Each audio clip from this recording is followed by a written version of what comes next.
My name is Heather Franey. I work in process development in a biotech, specifically work on drug product development, large molecule space, so parenterals and proteins and such, formulation and process development specifically. I wish I had a really easy answer to that. I don't have like a spark that I remember really getting me started in science, but I do remember in school, junior high and high school, I had math and science teachers that just really struck with me. I was drawn to those classes. Looking back, I don't know if I was drawn to them because I liked math and science. Maybe I was drawn to them also because of the teachers themselves. They were fun and funny and sort of quirky and made learning math and science it didn't feel like a chore or a burden. It was fun and it was interesting. Looking back, I remember not having a lot of homework in those classes, which I think was a good choice by those teachers. So it kept it kind of fresh and exciting, and it didn't feel hard. It felt fun. So I think it was those teachers that kind of got me going. And then when I was picking a college major, it was still hard. It was between Spanish and engineering. Engineering still pulled me a little bit harder because I felt like it had careers that were going to be exciting to me. I liked the idea of being in the medical field, but I wasn't there. I felt like with engineering I could still be in that space without wearing a doctor's coat and being a physician. This was probably meant as like a big scientific aha. I can't remember one, but I remember feeling like a gradual aha when I was progressing through my career, but also sort of the stages of my personal life and feeling like my values were aligned.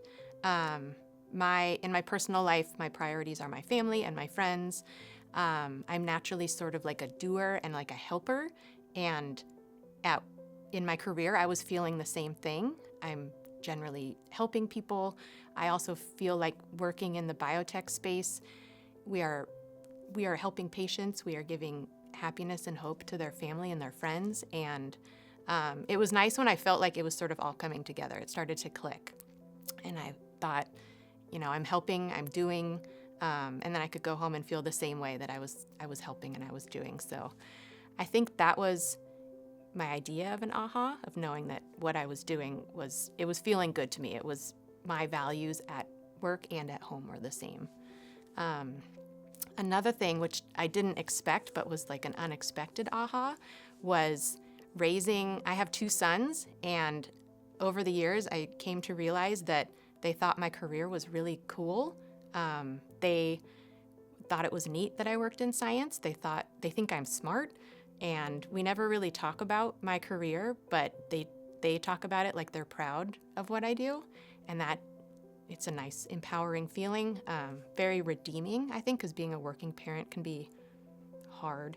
But they still talk about it. They think it's a great thing that I do. They think I can help them with their homework. So I hope I can keep helping them with their homework for now, but that was another unexpected aha to me, to raise kids who are like proud of what I do. I mean, I think honestly in any career, working with people can sometimes be hard only if it's different behaviors or personalities that are, different than your own, right? And you have to be more accepting of how other people work. Maybe it's different than yours, and that's okay.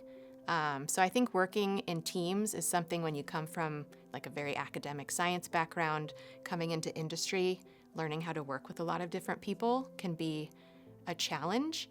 I've been able to overcome it. Fortunately, I work with a lot of great people, but also on a lot of our teams, we'll even take personality tests that talk about what kinds of behaviors we have and what just naturally we are bringing to a team. And the point of it isn't to show how different we are, it's to show how we're all bringing things to the table, and it's really crucial. We can't all be very analytical, quiet people on a team. We won't get things done.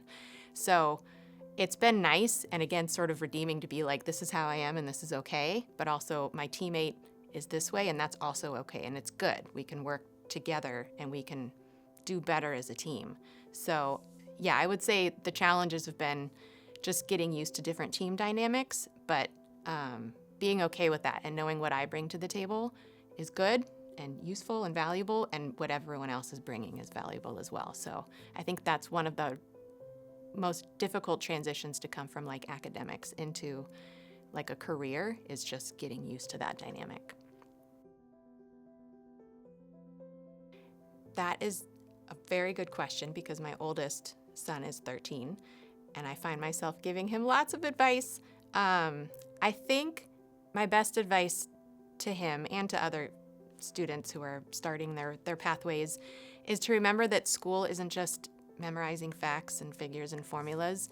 To gain everything else from that, all the other skills. So going back to like the teamwork, learn how to work with your teammates, your classmates, learn how to deal with teachers, even if they aren't your favorite teachers. Just kind of getting the skills out of school that are important, and it's not just remembering a list of things. So appreciating all the skills they're getting in the meantime. I also talk to him a lot, and I wish I had done this more, knowing that teachers are your allies. We talk about this a lot. Like, believe it or not, teachers want you to do really well. They want you to succeed. And if you're feeling challenged or having problems, just go talk to the teacher. Like, you will be shocked at how helpful it can be to just initiate that.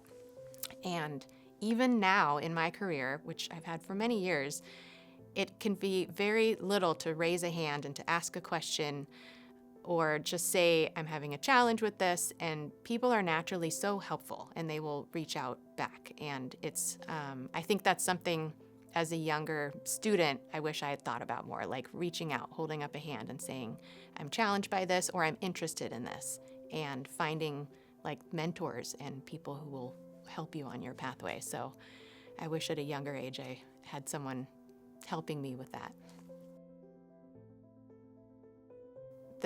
I remember the answer to this one. This is a sarcastic answer. My favorite depiction in pop culture is the absolute worst use of PPE, which is personal protective equipment. I have a terrible habit when I'm watching a movie. My husband does not like this. If someone's wearing PPE, like gloves and things, to be using it incorrectly. We will be watching, a movie about earth-threatening virus, and everyone's fully suited up, and then they put on a glove and like touch a door handle that someone else is going to touch later with no glove. That's like a no-no for PPE. So I'm spending my time watching the movie pointing out just the most blatant disregard for PPE and not the movie itself. So that drives my husband crazy. So I think that's what stuck out as my pop culture depiction, because it is not accurate and it drives me a little crazy. So it's from my great training on lab use, but it drives me a little nuts. The greatest thing about STEM, I think, is that you learn to be a problem solver, which can be appreciated in so many fields, and you're applying those skills to just about any problem. I came from an engineering background, and I love being in teams and coming to work and knowing that, people look to engineers because they're known as problem solvers. And you don't even have to know the specifics of the problem, but you can know how to approach it and how to help address it. So I think the best thing about STEM is that, and there's so much diversity in the pathways now. When I was in school, it was a little bit more straightforward, and now there's just so many choices in what students can be picking, and that is great, because when someone's picking a major, they shouldn't have to worry about picking the perfect major and worrying that if I pick this major, it won't get me to the career I want. What people pick, hopefully, is something that keeps them engaged and excited through school, because when they get out, they're going to have this skill set from STEM that can take them anywhere, regardless of their very specific major. But picking something that they can be excited about is really good, because it keeps them on that path, and you get all these skills along the way that you don't even realize you're getting. And then you come out and people can't wait to bring you into their industry because you're a problem solver and you can get things done.